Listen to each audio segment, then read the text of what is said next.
Hey family, it's your girl, Revolutionary Rika, with another episode of the Critical Sense Making Sessions. Today's episode is episode 14. Today's topic is resilience. Today's guest is Regina Gibbs. She is an Oakland native who is passionate about family, health, and peace of mind. Gina, tell us a little bit more about who you are and have one word to describe how you're showing up. Yeah, so thank you. I want to first thank you for having me on your platform. I am deeply impressed about everything you've done with this since the pandemic started. And I'm really excited about the time we'll spend together today. In terms of who I am, I consider myself a community person. I'm an enabler of those around me. I try to inspire and motivate those that are around me. And in terms of a one word that describes who I am today, I'm, I woke up feeling resilient. I know that's the topic, but I did feel a lot of resilience from this past week, from the election and all of that. So I am feeling a great deal of resilience right now. Absolutely. Well, welcome again, and we are excited to have this conversation with you. And so, just to kick us off, I have a kind of icebreaker question. And I heard you just say that you were feeling resilient from the election. And so, I would love to hear your thoughts about Miss Vice President elect Kamala Harris and just the disrespectful comments from both sides, from Black people and white people. So, I've heard people say she ain't Black, but then I also heard white people say, that gal ain't coming into the White House. And so just a little bit about, how she's continuing to press her way, no matter, adversity or just the disrespectful comments that she faces. Yeah, yeah. This is important because I think the I mean it's so complex. I mean really it's really the whole process of the election is has been polarizing and it's been really stretching us in these you know conversations that are very public and people are really sharing their true feelings about a lot of things without any respect towards the people that are being impacted. I think I don't have a lot of vast knowledge about Kamala Harris other than, her time here in California as the Attorney General. Of course, you see her on television and things like that. So I don't know her personally. I don't know how deep she is with deeply connected with the Black community, or how she even identified. Because I've read different things, and I could just only imagine, of her having Indian and Black descent, that even navigating those waters are pretty complex for her. So all I can say about that is, when it came to the election process for me, I looked at policy Mhm. and how it impact me, but also those that I love around me. And so it wasn't necessarily around who a person is and how they are, because truly, no one's going to really show up and truly show you who they are, what they really Mhm. think. They're going to tell you policies and things like that that they think should go in a certain direction. And you really have to dig deep and figure out like what is important to you. How is this going to lift up the communities that you care about and push forward through this turbulent water that we're in right now with the pandemic, elections, and things like that. So um and mainstream media is going to keep that divide going. And we Absolutely. aware of that when we have those type of conversations. Absolutely. Thank you for sharing your insight. So I'm going to move us into our first set of questions. And the first one is, tell me a little bit about life growing up in East Oakland. So life growing up in East Oakland, I know, a lot of my friends that I grew up with and things like that will, we always joke and say, we're from, this part of East Oakland and, that part of East Oakland, and this is what we did. And we took a lot of pride in it. But I will say this, I want to just talk about where things started for me because even though I grew up in Oakland, um, primarily, there were other parts of of the country that I also grew up in. And I just want to call it out because it is the foundation of where how I identify myself when you ask me, who am I? And so Mhm. I can't ignore that by just focusing in on Oakland. But I was born in Yakima, Washington. My mom and dad are both from Louisiana. My mom was a single parent. She moved there to Yakima with her brothers and had me. I was born there. It wasn't too long after I was born that my mom decided to relocate to California. She moved in with her sister in San Francisco, and then eventually uh, settled down in Oakland. And we moved a lot. So I really can't say, you know, a particular area in Oakland that we stayed glued to, but we stayed primarily in East Oakland. Um, and during that time, a lot was happening. You know, I didn't live too far from Food King, where we saw like the Afros and the Black Panthers and folks like that were really about Black pride. So I got a chance to see what that looked like. I got to see Oakland when it was vibrant, with a lot of Black owned businesses that was there because a lot of the same folks that were doing these things came from the same area. So they came from Texas and Louisiana and all of that. So you felt that sense of pride and community that they brought from those places to Oakland. Um, the same for times when we would go back home, which I call, you know, Louisiana, which is where my grandmother was. And we spent a great deal of time, you know, each year going for family reunions and also exposing me to farm life. You know, my grandmother um, had a small little farm, you know, so I was able to grow up around chickens and hogs and things like that and see that. And I can't say that everyone in my community in Oakland had that opportunity to do so. So, um, so in some ways, I found it to be very unique for me to get that exposure, um, but also to learn from each area. And I think that was part of my upbringing that I use today. You know, even I go into different environments. Um, I lean on those experiences to help me through that. In terms of like my biggest influencers, um, my aunts. You know, when I reflected about what I would talk about today on around this topic, and I think about and reflect on resilience, I want to first define what resilience is, so Mhm. people, what is that? You know, resilience to me is when you can quickly recover from a difficult situation and basically get over it and move on, you know, in a positive and healthy way and learn from it. Um, you know, some people have a hard time doing that, and they it kind of encompasses their life, and it usually causes some issues for them down the road. And it's not to say that each of us don't have uh, times when there's low resilience, you know, that Mhm. creeps up on us when we're dealing with you know, issues that, you know, how we grew up or things that impacted our growth or things that impacted our self-esteem and things like that. But the whole idea is to reflect on the strengths of those challenges, people that brought you through. And um, so in terms of just to go back, I can go on a tangent a little bit, but in terms of my upbringing, specifically to Oakland, I what I appreciated most was just being exposed to culture, family, community during those years. And you know, a lot of times you read about the violence and things like that that happened in those years in Oakland. And yes, it did happen, but there were also some important moments that happened in Oakland that would not be, you know, visible if we go back into history and really read. You really have to dig up those type of stories about Oakland. So Mhm. Okay, thank you. So, thinking back on your childhood, how did you learn to be resilient? I'm gonna go back to my aunts. You know, they were some tough ladies, you know. And to me, resilience is all around toughness. Mhm.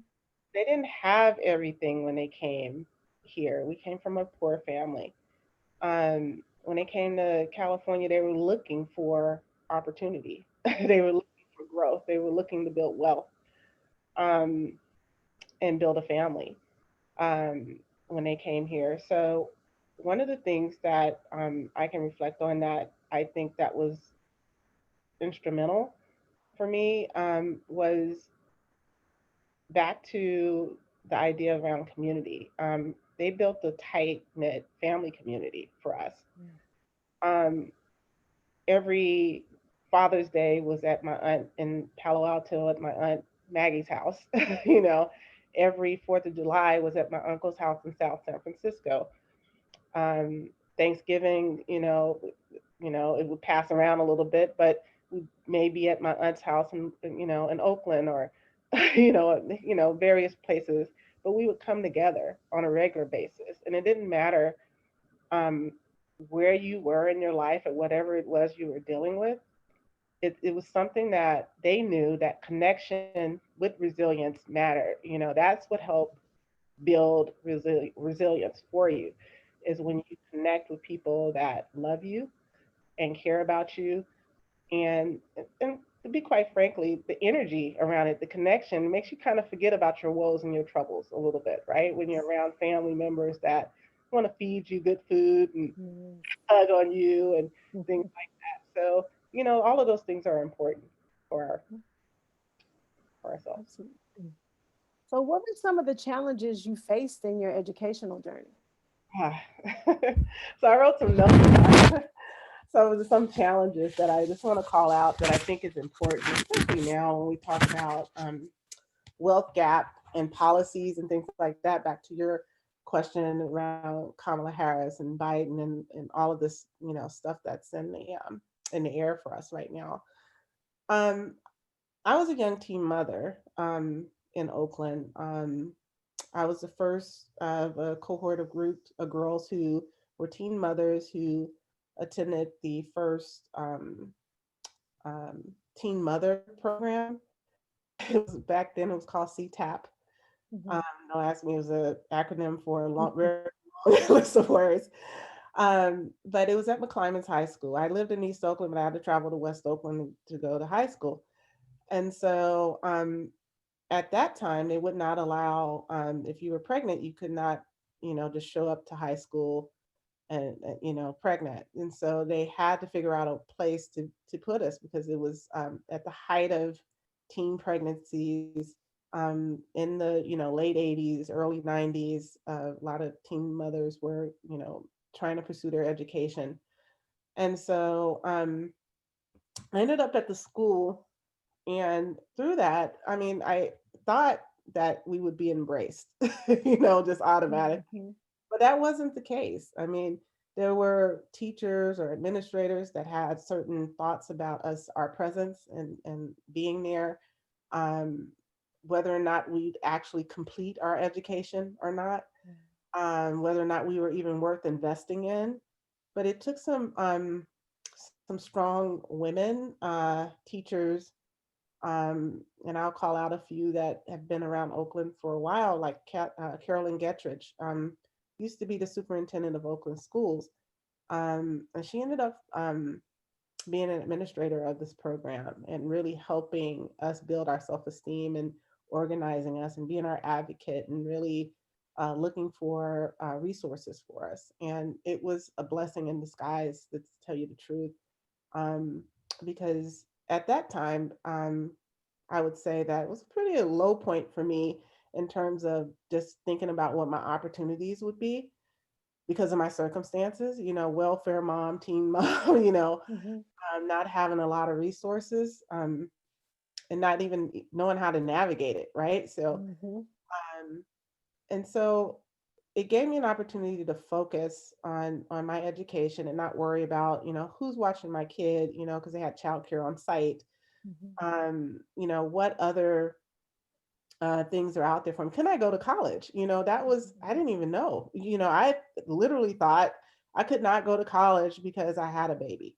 That's how so far, you know, I was away from the realities of what was actually possible for me. And through that program, I was able to finish high school, top of my class. I'd gotten 7 scholarships.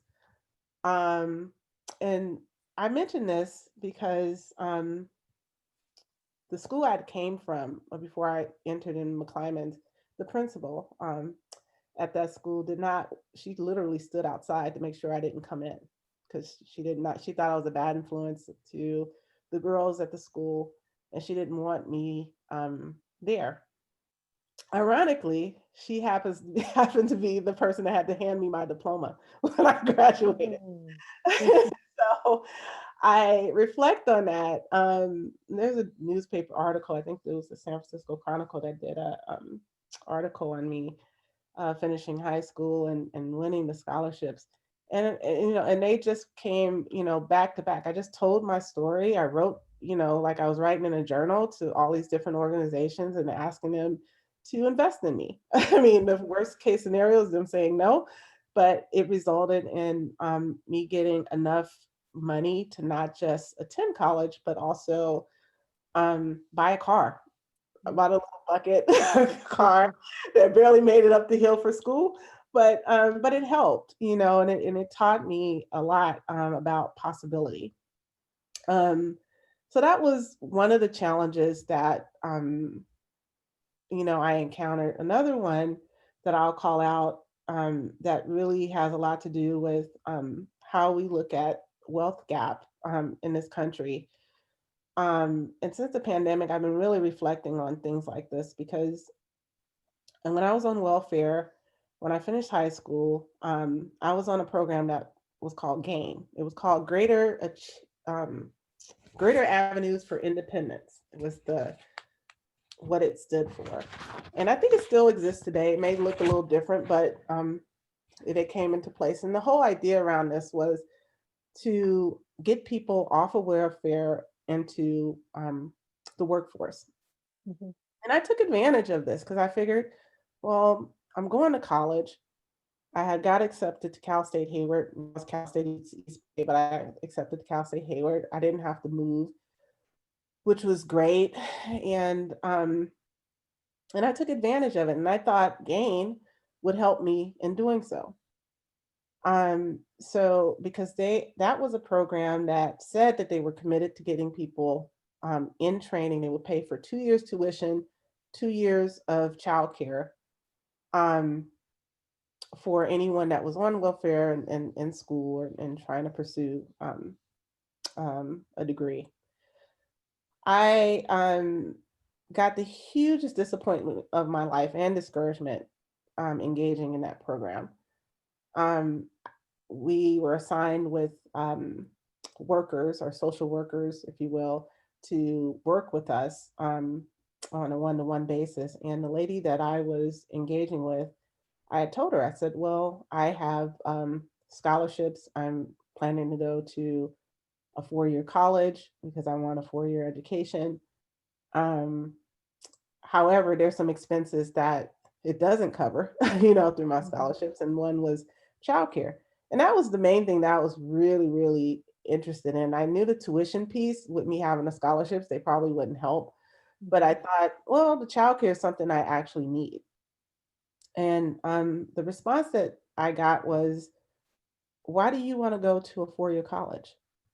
We're Mhm. paying for you for 2 years. Um, you should just deny that and go to a technical school and get a certificate or whatever. This is what and I can't say it was a white woman or anything like that said this. It was a black woman encouraging me to not go to a 4-year college and to take advantage of this program because she told me that they would not pay for my childcare. Um, and something within me just said that this is not right. This is not, um, this is just not right. It didn't sit well with me. And I challenged her and I asked her and I said, well, can you show me the policy where it says that I cannot get 2 years, at least 2 years, the first 2 years of my college, childcare paid for.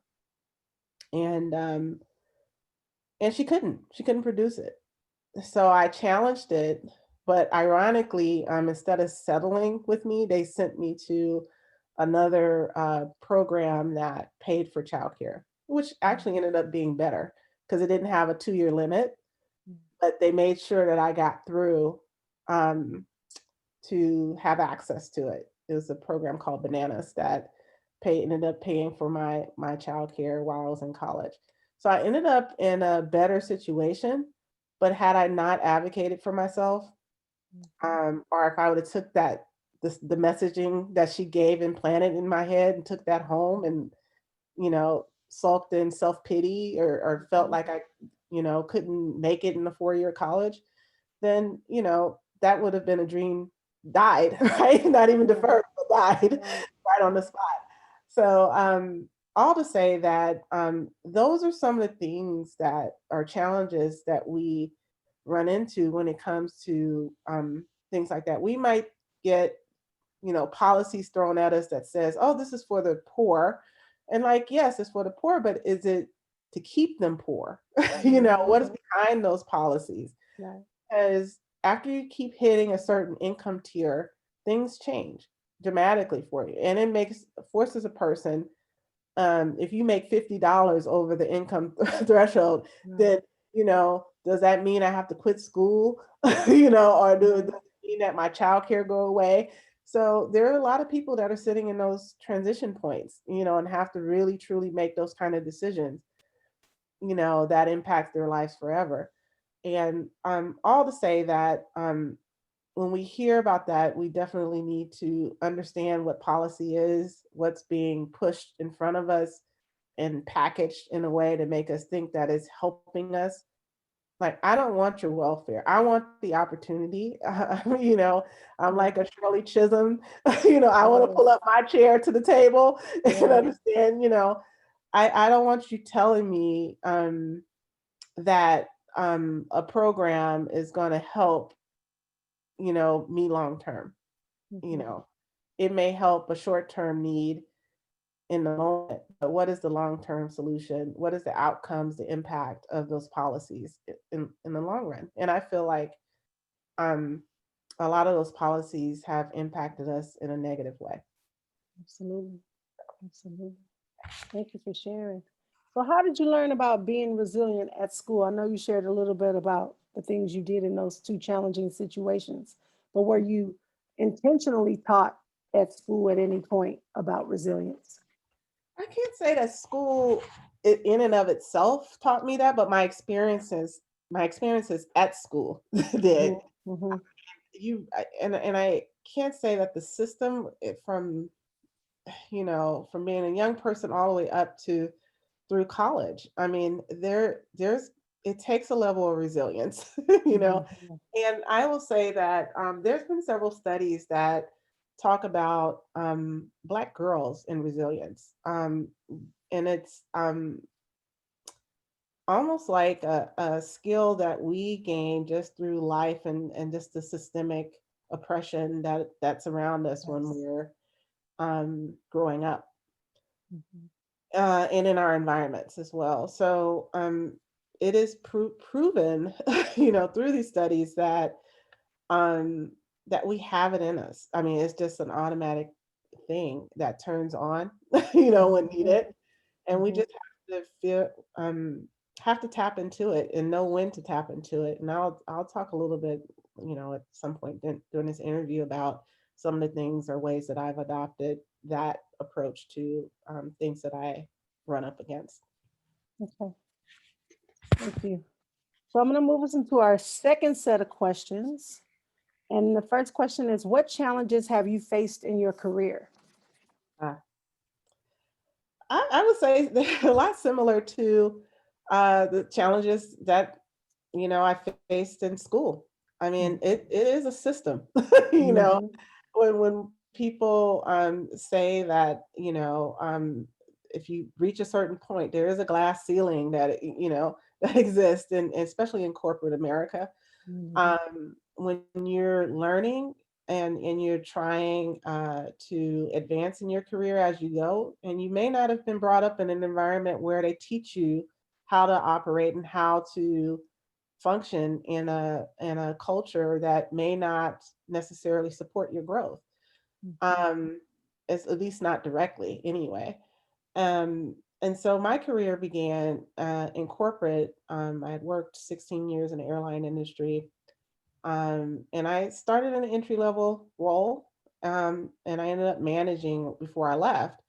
But even through that process, I learned a great deal from some really great leaders.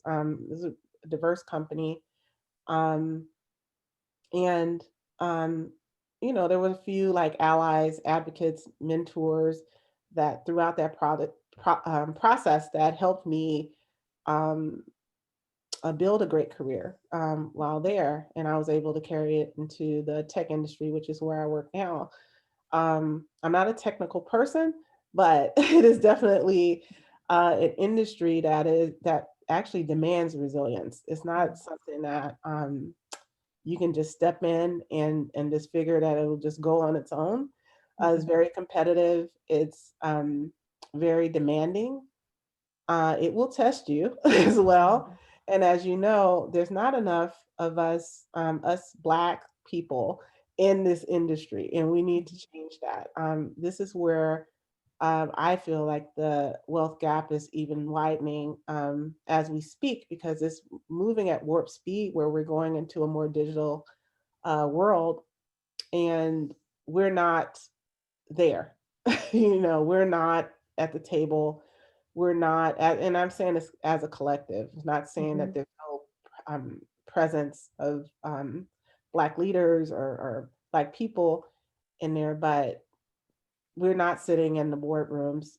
We're not at, the highest tables at these organizations. So, Mhm.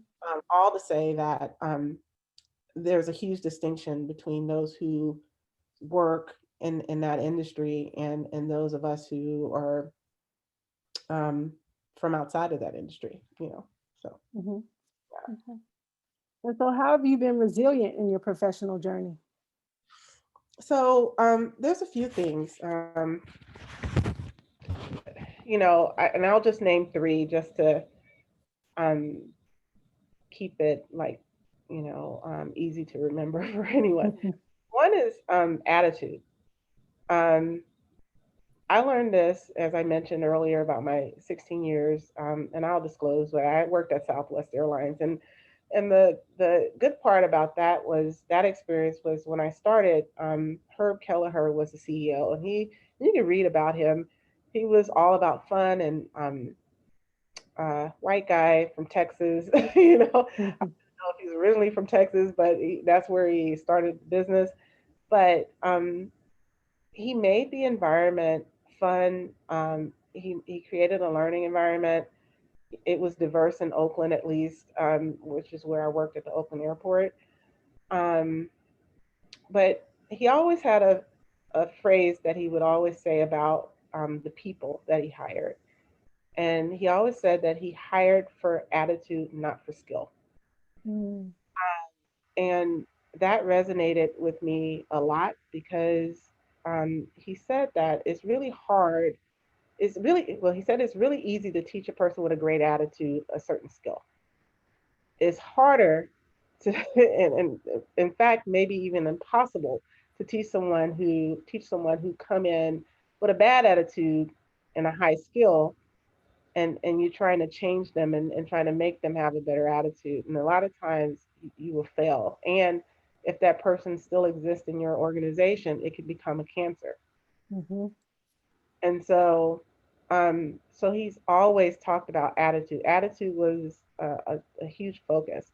And I would say that it took us through a lot of times where resilience was necessary, us as an Mhm. airline, us as a team, us, and I still stay connected to my Southwest family. I still go to, I don't go every year, but I'll still go to a Christmas party, or I still, connect with people that um, that I used to work with. So I'm still like connected to that. The Second thing that I do is I try to learn from my mistakes. I don't try to cover them up, um, because I think learning is being open to learning is the key. you know, you don't beat up yourself or anything, but you research. Mhm. How did I do this? Why did I do this? How did I end up in this situation? You almost do your own due diligence around yourself in the situation as a whole, um, and turn it around. If a mistake happened, let's say you're trying to um, advance your career. You're in an entry level position, but you want to be a supervisor. You know, um, then you keep being looked at as, oh, you keep making mistakes. Are you doing something wrong? Well, then, get to the root of it and figure out like what is causing this and why people perceiving things this way, and what can I do to change that? And it could all revolve around attitude too. Mhm. Not even be the mistake. It may just be attitude, right? What is your attitude when you make a mistake, and how quickly do you recover from it?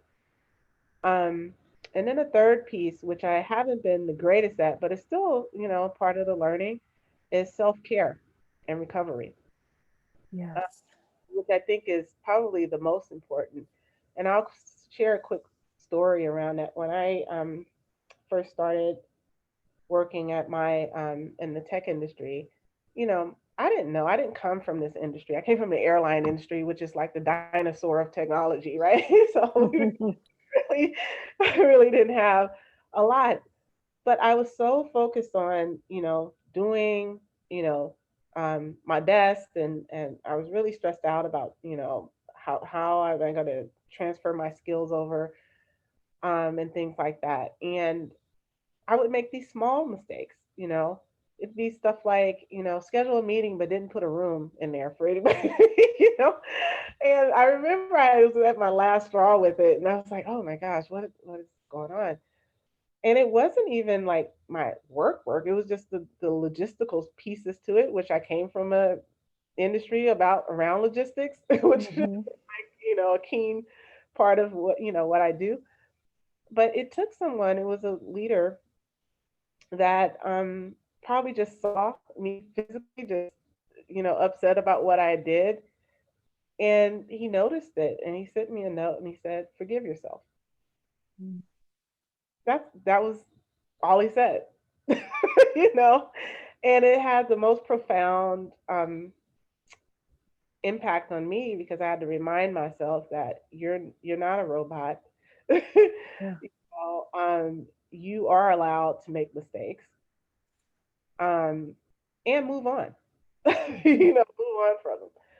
And so that, to me, that was a pivotal moment for me to feel comfortable, in my own skin, and around Mhm. people that I was around, because I went from a very diverse environment to a more, uh,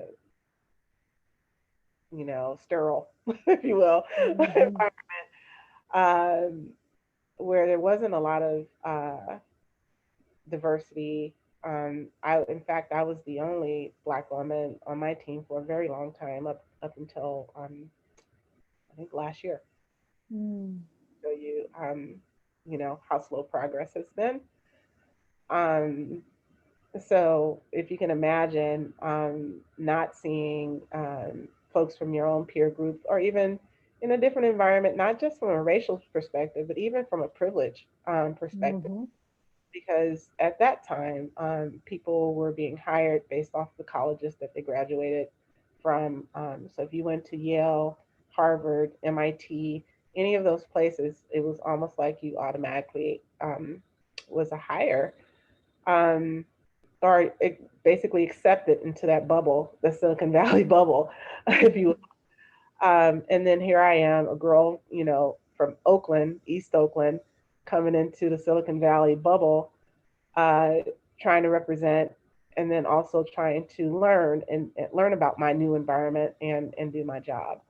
Mhm. I can't say that that's always been an easy path for me, but it definitely, you know, built resilience for me in a different way.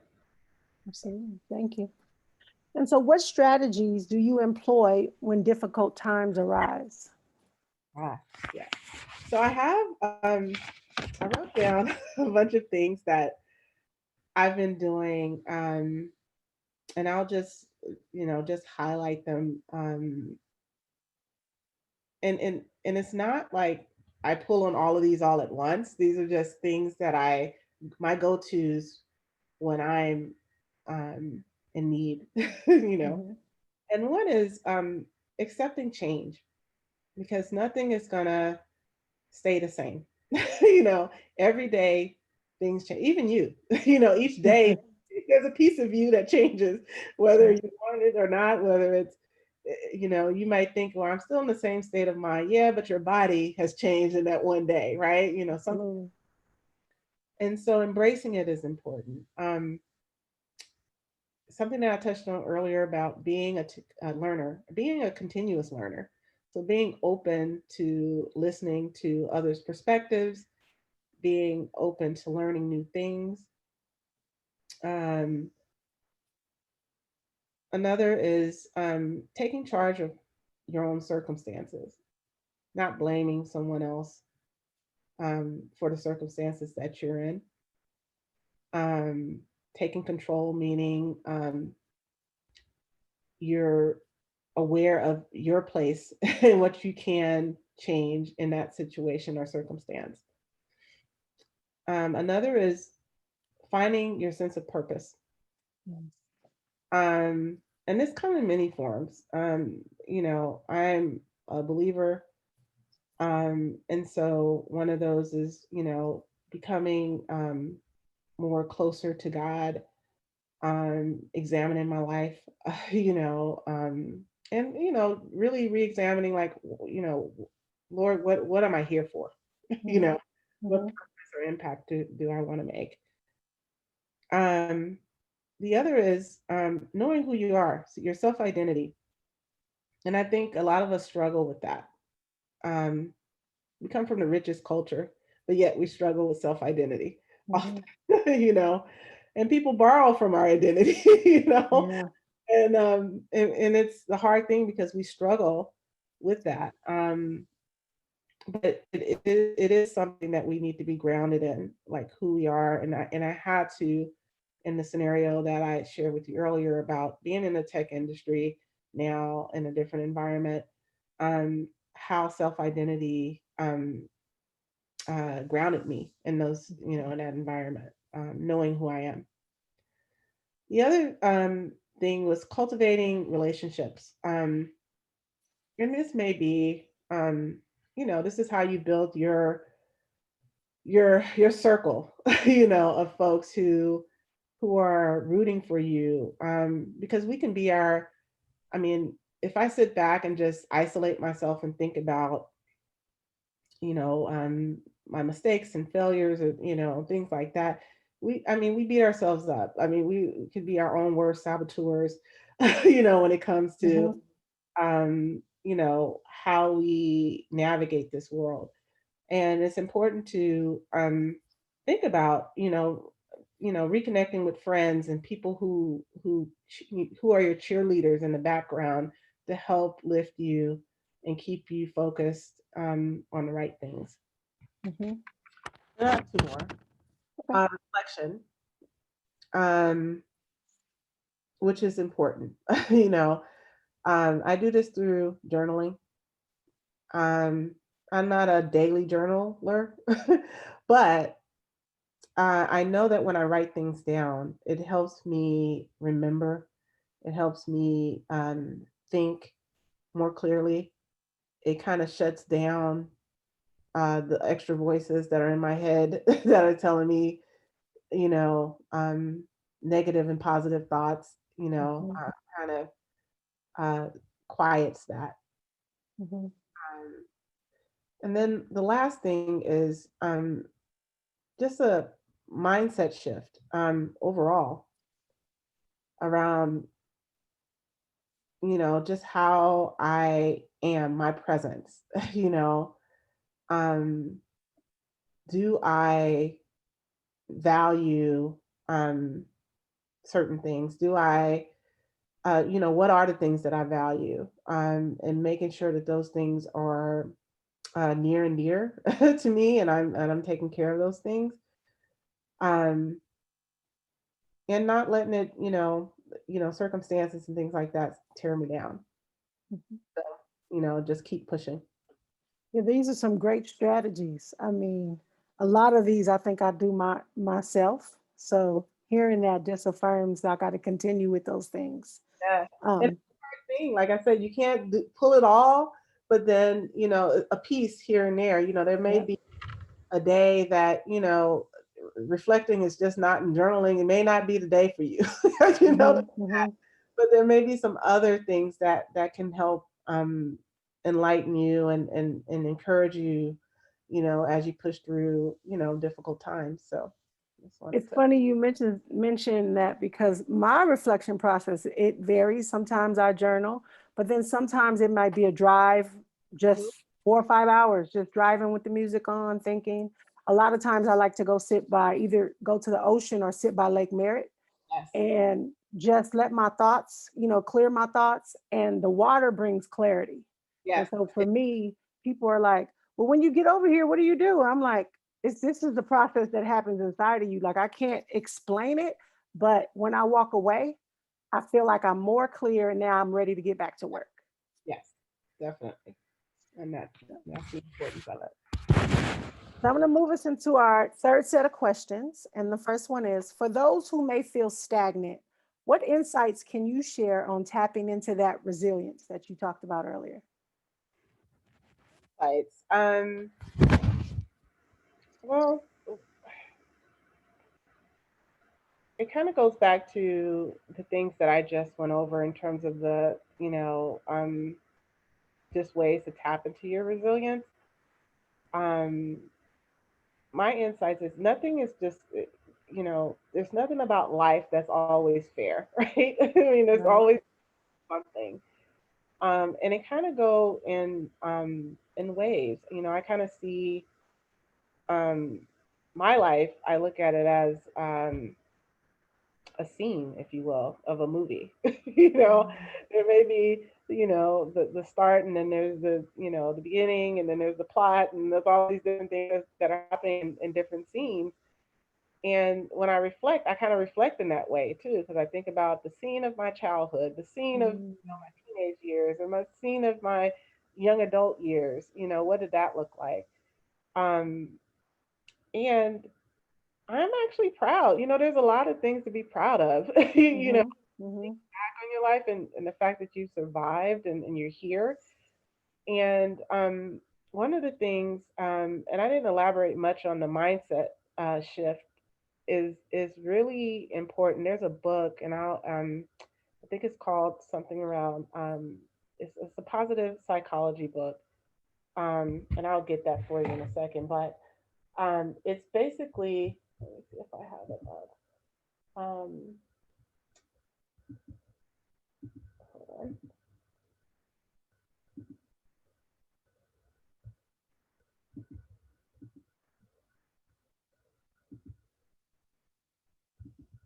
I don't have it up, but I'll share it with you so your viewers can get it. But there's a book, for the life of me, I can't think of the name right now, but there's a book that talks about how to think positive, think with optimism. Mm. I think sometimes we can get caught up in, pessimistic views around, different things and whatever is happening. But optimism is key. And sometimes we have to learn that. Mhm.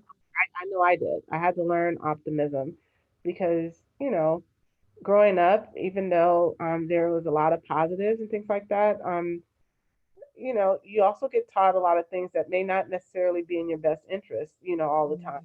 Mhm. Like, when you're in a situation where you grow up in an environment where, there's violence in the neighborhood, there's people prowling all the time, you may get told things like, don't trust that person, and don't do this, and don't do that. And those are all good. It's not anything wrong with it, but it carries over sometimes into other places, right? That may not necessarily be applicable. So you Mhm. might start out as a person who don't trust immediately, or you may, and that may end up being a barrier to access to something, whether it's Mhm. a job, whether it's, people helping you, or whether it's a relationship, Mhm. whatever it is, it may come out in a different way that may not necessarily benefit you. And so Mhm.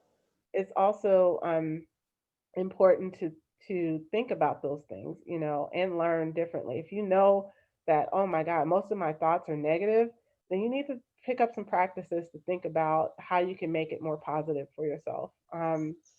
And even if that means shifting things around, what is making you feel that way? I mean, one of the things that I've taken up over the years, and I never thought I'd even love it, is hiking. I joined Mm. a group. And I don't do it, since the pandemic. I'm not as consistent as I used to be, but I know it helps, And you were talking earlier about being around water and things like that. To me, those hikes were long enough where I got a good workout, cleared my mind, seeing nature, seeing hills and birds and, you know, um, waterfalls and the beaches and things like that up high like that in high altitude, and it empowers me. And I definitely always, I'm the way I go into those hikes is never the way I leave away from them, because I come back feeling like I accomplished something. And so there's something about that I love, um and it refreshes me. So that is one Cool. Thank you. And so, how has your resilience helped you prepare for the future? way. So, um, I think in many ways, because what I mentioned earlier about us going into this digital age, um, I read up a lot around the direction of this country, and what are things happening behind all the headlines that we're reading about. I mean, everyone's focused on the election outcome and the this and the that and all of that, and all the while businesses are making changes. They're, artificial intelligence is coming into the jobs. They're saying that, robots are the new workers. While because the pandemic has caused us to force us into this space. So now it's a lot easier for those things to enter into the workplace, because Mhm. before, they'd have to go through a lot more scrutiny and public acceptance. But now it's like, well, we need it, right? So we need it, and it's here to stay, And so no, and I haven't seen many outlets, news outlets, talk about what the future of work looks like. Everyone's saying this small business is closed, that small business is closing, um, but no one is saying, well, will they come back? People think, oh, well, we stopped the pandemic, those businesses will bounce back or come back in some sort of way. What's the reality of that? Is that the new normal that we're really going to live in? And so, what I've been trying to do is figure out ways that I can arm myself, and my family members who listen. you know, everyone is, is a lot, and some people are fearful of whatever hearing that, or whatever the case may be. But trying to arm family members, myself, with information to help guide our lives, and our life decisions. So those my nieces that are in college, I send them and tell them, hey, robotics is a good thing. You need to learn. Yeah. Math, science is a good thing. Don't let anyone tell you anything different. You're good at it. So do it. So trying to be encouraging my sons, in different ways, because I don't know if anyone else noticed, but we're talking about wealth gap, and no one's also talking about the huge debt that Black women have with student loans. Um, So really, when you're listening to the news media say stuff like student loan forgiveness, and the folks are saying no, and others are saying yes, and then it's again the income limit to those that we are going to help versus those that we're not. Well, why would income limit have anything to do with student loan relief? If I went to school to become a doctor or whatever, and I have $200,000 worth of student loan debt because it paid my way, doesn't mean that, yeah, I may have the income, but where that income goes, I think people don't think about that, often. Like that person who went through that, they may be the first person in their family to go through college. They may be living in a high, uh, cost of living area like Oakland, San Francisco, that eats Mhm. up half of your income, and trying to take care of family members who don't have the income, you know, trying to Mhm. help them out. And so, really, your income or what's dressed as your income is really not what you're really taking home. And so, um, why would you not want to help people get rid of that debt? If they're doing, particularly if they're doing jobs like that helps the community, or they're working in low income areas, or whatever the case may be. Now, there are some student loan forgiveness loans for nurses and those who work in public policy, but from what I'm understanding, not a lot of them get it waived. Um, Wow. my understanding, they apply, and not there's not especially under I think there's Betsy DeVos. I heard only um, 4% or so were approved for people who were working and paying consistently, and really were not getting the relief that they were working for. So, and the requirements for that is even crazy, because it's like if you miss one payment, that just messes up the whole thing. You have to start all over. And Mhm. so, really, really listening to what people are putting up as policy and what they're throwing out there, because it may not really do much. It may not help anybody. So, when I look at that, for instance, there's a lot there. There's a lot there for us to take in and think about. Um, and so that has helped me plan, if you will.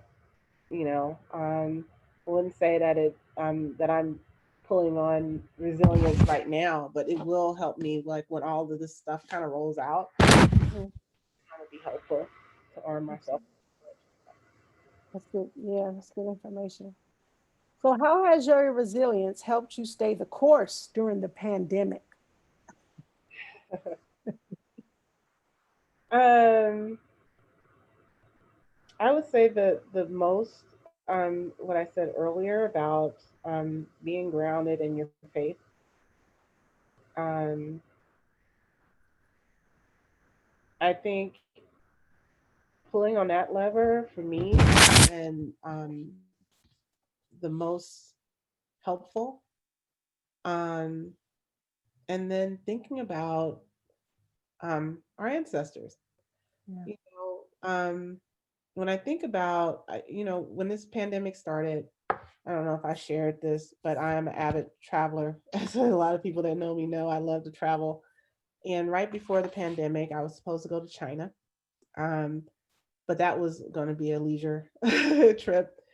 Um, and that was back in November of last year. They had a virus that broke out, and who's to say if it's the same? But they thought it was bubonic plague at the time, and then I had some things show up, with work, and so I ended up not going. Um, but I had also been to Europe, and then in Seattle actually when the first breakout happened, so I was actually out there, Mm. and so um I immediately, because I didn't understand and hadn't really read a lot about, plagues and things like that. And so I was like, let me read up on this stuff, So I did a little bit of reading, and by no means am I expert in this, but I was curious about how did Black people survive this, you know, these things without anything? Because we know that most were poor, um, but how did they get through? And I think this is where I feel more grounded. Like I didn't feel scared of the pandemic. I know a lot of people are like I'm scared and I'm this and I'm like I'm I'm not. I'm not scared of it, but I want to learn. I want to know more information about it though. Mhm. My greatest fear was, if anything, was not being armed with the right information, and then someone unintentionally gets sick because of something I've done or said. You know what I mean? Being around people. So I wanted to learn the facts. So when I read about the Spanish flu, and it Mhm. was all about how they did social distancing, how they shut down, how they wore masks and things like that. And I was curious about what happened with the Black people during that time, because all of us is here because our families went through it, right? At some Yep. point, you know. And so I read how a lot of the women would go to their neighbors' homes and care for them. Mm. How they would share resources. This is not even to say that they probably didn't even have, and I'm just imagining, any medicines or anything, and I know that probably if they could even afford them, you know what I mean? So, and then I even questioned, I was having a conversation with someone that said, well, did they even have masks, Mhm. to even do it? And I'm like, well, I can imagine, just like anything else, they may have covered their faces. If they're dealing with caring for a sick person, may have covered their face with a cloth or something like that. So, all to say that that reinforced for me that I too can survive this. Yes. I too can go through this and not feel inconvenienced because I can't go outside to do the things that I enjoy doing, right? Mhm. So, if they can endure that for, I think that lasted about 2 years, from 1918 to 1920, um, I can do this. you know, Mhm. Life went on, and I'm sure that there was some losses and some things like that. So some of the things that I made sure that my estate planning was intact. I made sure that my kids knew where things were. I made sure that they knew who's in control if, something was to happen and I'm still alive, but I can't communicate for myself, Yes. So they're perfectly aware of, you know, how things are set up and what I want, and why I chose the things that I chose. And so it's an uncomfortable conversation, but it was something that needed to be had. So I took care of my worries first, which was that making sure that my family is set and making sure I had the right coverages and things like that. Also eliminated a bunch of excess stuff that we pay for that we don't need, Mhm. subscriptions, things like that. So those are the things that helped me, because that I need to feel secure. I worry about family a lot. So those are the things that I wanted to safeguard, and it helped me uh, stay grounded. And from a spiritual level, I go to my I'm not consistent either. I need to work on that. But I go to my Bible studies on Thursday nights, and just connect, you know, with church members, and prayer, listening to what others are dealing with emotionally through this, um, has helped me in a lot of ways. So, Yeah, thank you. mhm. Okay, and so we're going to move into our last set of questions. And so the first one is share anything that you are doing to help others be resilient. Yeah. Um,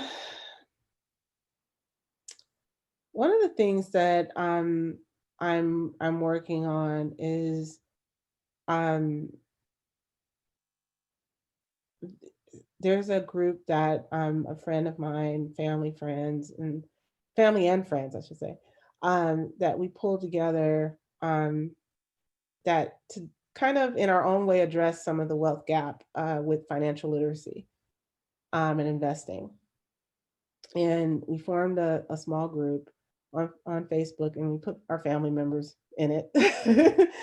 And the test was for us to um, kind of make the discussion open where people feel comfortable talking about financial literacy and what they're struggling with, and also to loosen up the mindset around investing. Because I think traditionally we tend to think that we're going to lose something if we invest this money, right?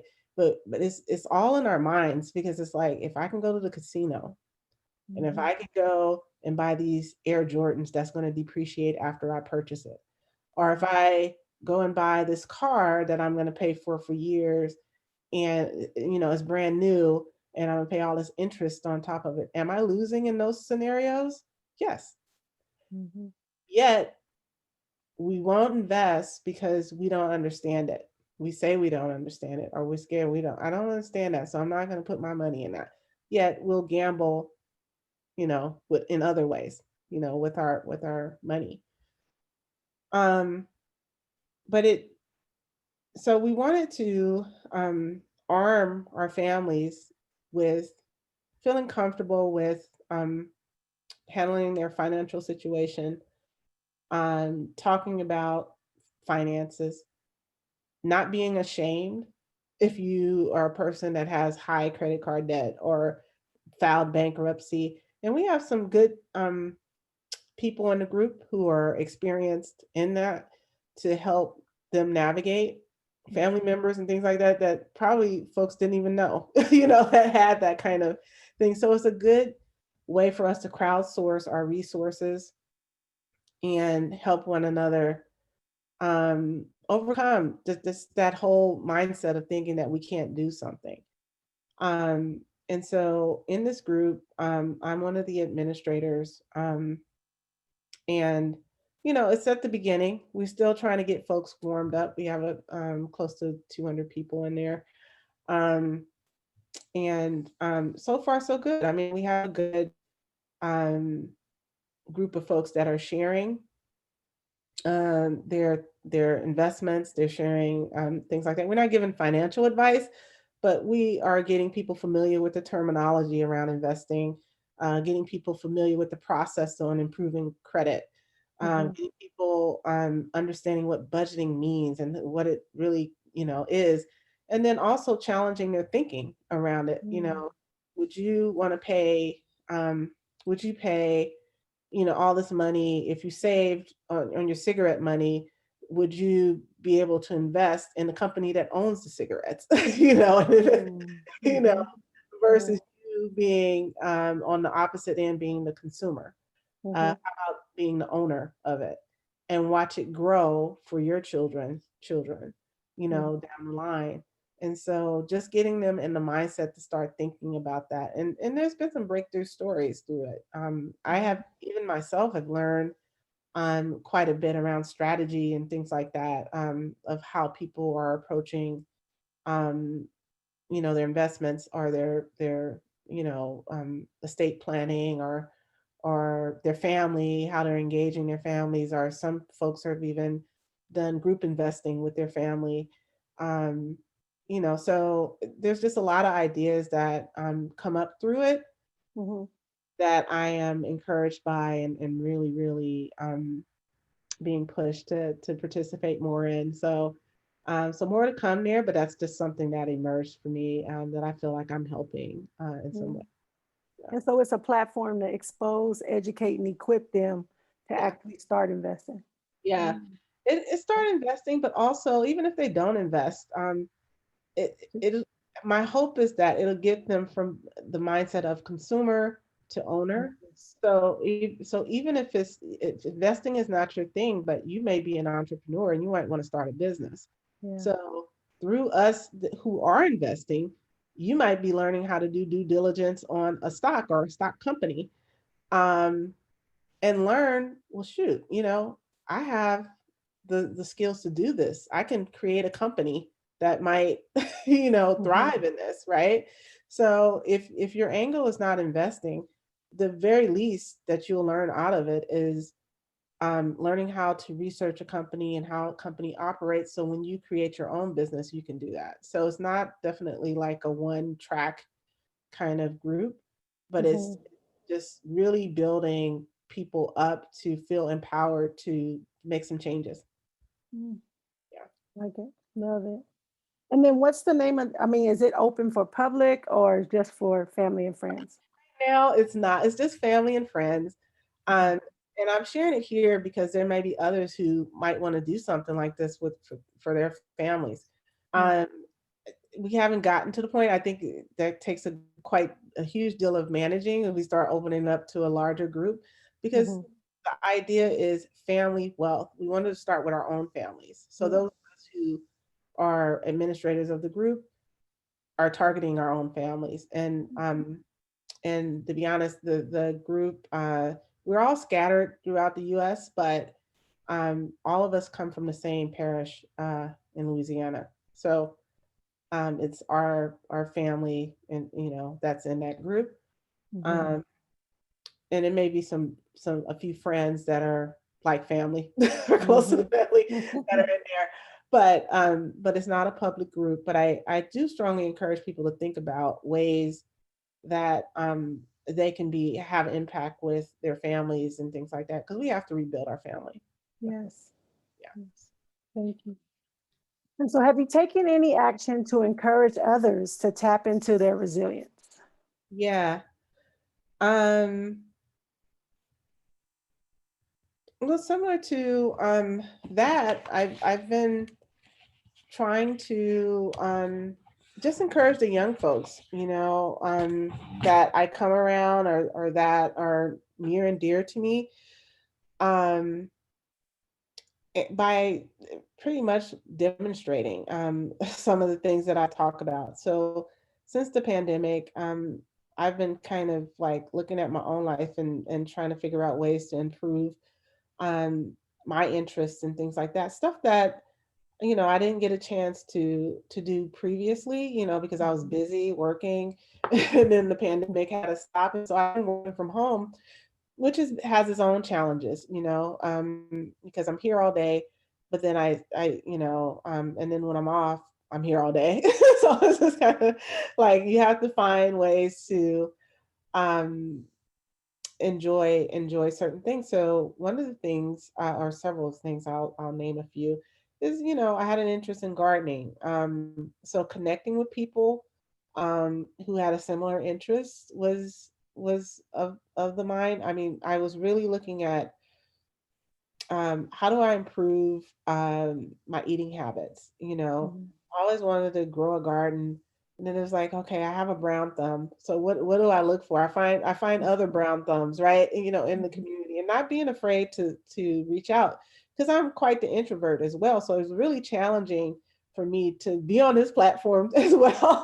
But also reaching out to folks that I normally would not. So it was a bit of a stretch for me to go out in the community and look for people and inspire one another and share recipes and tips and things like that. So that's another community that I joined.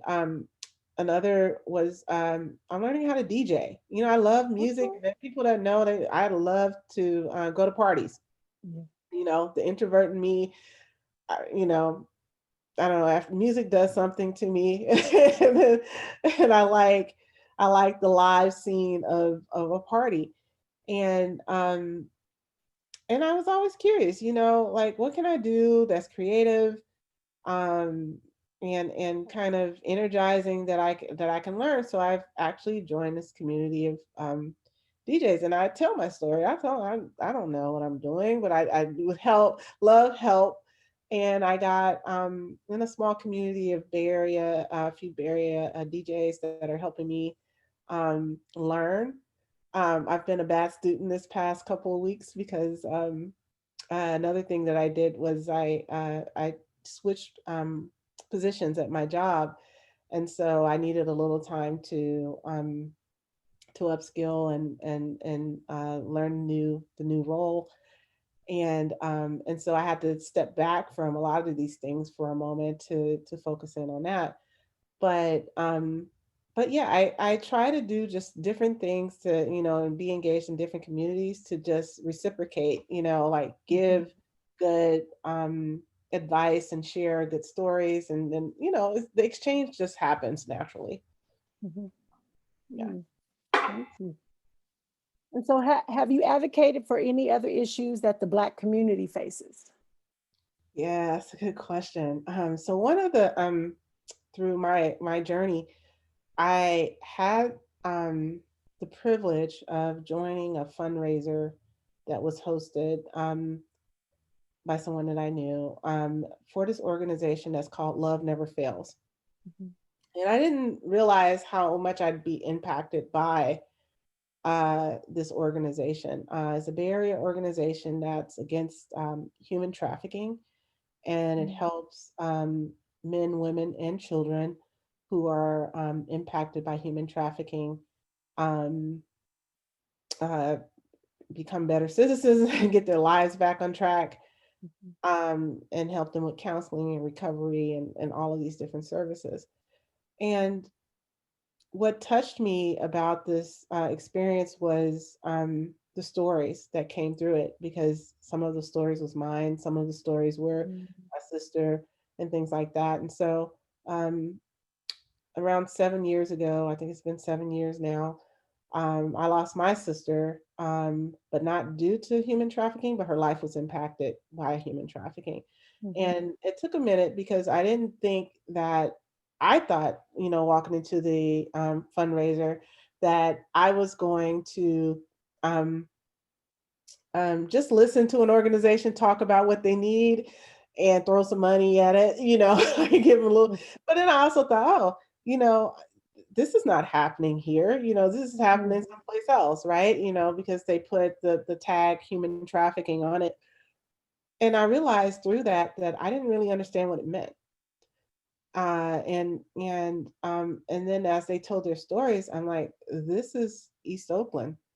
Yeah. This is um the neighborhoods. These are some of the girls that I grew up with. These are my friends. These are, my childhood friends. And the impact of all of that and how they're living their lives today is an impact of some of those things. And so um I left the fundraiser in tears, just not knowing, Mhm. like, wow, this is just powerful. But also I left with a sense of wanting to contribute and help. Mhm. Um, and what I like about this organization is several things. And I'm not one to really like, push a lot of organizations, but without people doing their own research and things like that. But one of the things that I love about this organization is their level of transparency um, and commitment, because the folks that are running this organization are authentic. They're all are men and women who are really contributing to the success of it. And the structure is beyond what I would have imagined. Now, when I was younger, I thought about, once I, break out of, my own setbacks, that I want to start an organization for girls. And I kind of set aside that dream, years ago. But this organization is like that dream on steroids. I mean, it Mhm. really encompassed what I was thinking about back in during that time in the 90s. And so what it does is it provide a lot of services to those who are impacted by human trafficking. They have safe houses for women, men, women, and children, located all over the Bay Area. Um, it was created by the founder. She's a Black woman, Vanessa Russell. Mm. Um, she worked for many years in the tech industry at Cisco. Um, she retired from that and continued pushing on this organization to um, help folks that are impacted by human trafficking. the services that comes through there is she has made it where there's a spiritual component to it.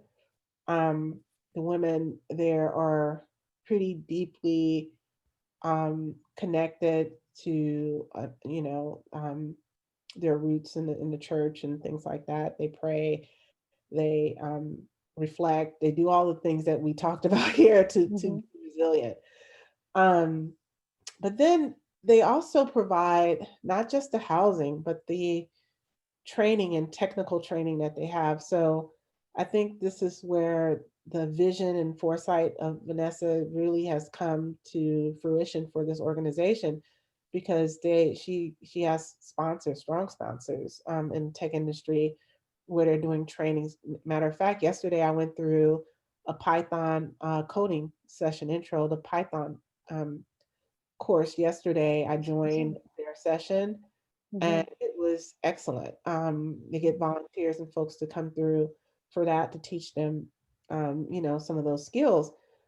But they also give them, a lot of resources to find jobs that will sustain, not the jobs that, um, well, you get through, you get a certificate, and then you have a hard time finding a job. She really keeps them on the front end of job opportunities and jobs that will keep you, and because typically anytime that someone escapes a situation like that, they typically go back because financially they can't take care of themselves. Mm-hmm. And so if you can get over that hump, I think this was a great vision that Vanessa has been able to carry through through this, is being able to get them employed. And I think um, she said over like 80% of their graduates from that program are employed in the tech industry. Actually, most of them in tech industry, and then some started their own businesses, like what did I shared earlier. And so I find that to be highly successful. Mm-hmm. Um, and so I've been connected to that organization. I donate regularly. I volunteered. I did a raised $10,000 for their organization um, through my work, um, and it's been a great partnership. And I feel like every bit of the money um, that is raised is going towards a good cause, and I'm seeing the impact. There's no question about what the impact is. Mm-hmm. I know often we'll go through holidays, especially now, and donate to organizations and don't know, like, did it reach whoever, or did it get sucked up by administrative fees or whatnot. But this organization is the truth, as they say. It is the truth. And the homes, even, they're well cared for. They're not no shacks, that Mm-hmm. people are just thrown in or anything like that. They also canvass the neighborhoods where they know a lot of human trafficking happens. So the women who are still caught up on the street or doing things like that, uh, they come and show support, you know, in a subtle way, just to show them that there's ways to get out. Mm-hmm. You're not hopeless. You're not, and they do it in a gentle way where, when they're ready, they know that they have the support that they need to get out of it. Now, how many of them will take that leap is, up in the air, but I can tell you that those women that I've met that gone through it, they're getting past it, and Yes. they're independent. They're contributing back, so they just don't leave and just collect and leave from the organization. They come back and they speak through these fundraisers. They contribute their time and energy towards cleaning up the homes and stuff like that for more families to come through. And so I'm really really loving this organization, and it's definitely awaken my sense of purpose around. Mm. Powerful. That's some powerful work. I would love for you after to share the link so I can post it with the video, because Yeah, I definitely think Giving Tuesday is coming up, the last Tuesday of the month, so that way people can know that that place is there for them to donate to. yeah, And so definitely. our last question is: have you created any resources to counteract oppression? Ah, that's a good question. I haven't for anything publicly, but I will go back to the work that I'm doing, trying to empower financial literacy with family, and that's still a work in progress. I think eventually, the goal at some point, it may end up becoming an organization. I don't know. That may be open for it. So we'll see.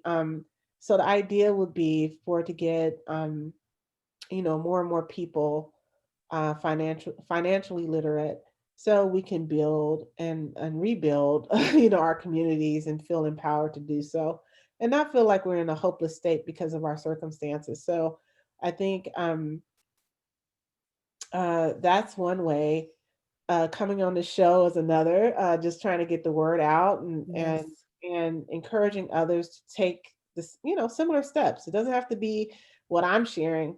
May not be your thing, but it may be something else, because there are just a lot of things that you can contribute to. So if you're a cook, maybe show some folks some healthy recipes, because sometimes we think that we're eating healthy and we're really not, because a store-bought salad is different from a salad that you made, from Yeah. some fresh vegetables, right? Yeah. um, the other thing is, if it's not that, it could be, working out. I'm also part of a group of ladies who do a lot of workouts, and I haven't, and here's the thing: there's nothing that's perfect, right? The organization that or the company that my neighbor runs for is called Tip Top Shape. um I've been part of it, and my journey has been off and on. It's not a perfect journey to stay in shape, but one of the biggest takeaways for me with that is how she'll provide the resources for us to take our health into our own hands, empower us to do something about it, whether it's through um nutrition, exercise, you know, uh, education, whatever it is, but also the community. And Mhm. this kind of ties back to what I said about connection and resilience. They go working hand in hand. You have to connect. There's just no way of doing this without connecting with others. There's no inner resilience that just live on its own and just make its way. you know, Exactly. you might get some good aha moments, but you have to connect with people. Uh, and in order to make sure that the resilience that you have is not fragile, you have to connect and you have to learn. So, Absolutely. yeah, so I'll leave it at that. Thank you. I want to thank you again for sharing your story with us today. And so I wanted to highlight just a couple of the pearls. There were many, so my page is full with notes and I'll share those later. But I'm going to just pluck up a couple of the pearls that I heard you say. And so I heard we have resilience in us, we have to tap into it. Yep. I heard you say accept and embrace change, nothing remains the same. Yep. Being grounded in your faith helps you to be resilient. Finding your sense of purpose, understanding why you were born, why you're here. And then lastly, cultivating relationships. Build a circle with people who have your best interests at heart and are rooting for you, pushing Yeah. you towards your goal. Yes. So, loved what you shared with us today. If you have maybe one last tip or piece of advice that you would like to share with the viewers, yours will be the last voice they hear. Oh, okay. Well, I just want to thank everyone for listening in, and I hope that it was definitely inspiring. But if anything to take away from this, I would encourage you to definitely stay open to learning. Leaning on your faith is very important to your whole mental, psychological, physical health. So stay focused on that and stay persistent. And nothing has to be perfect either. So just knowing that and moving on is just part of building your resilience through hard times. Um, and then last, again, I'll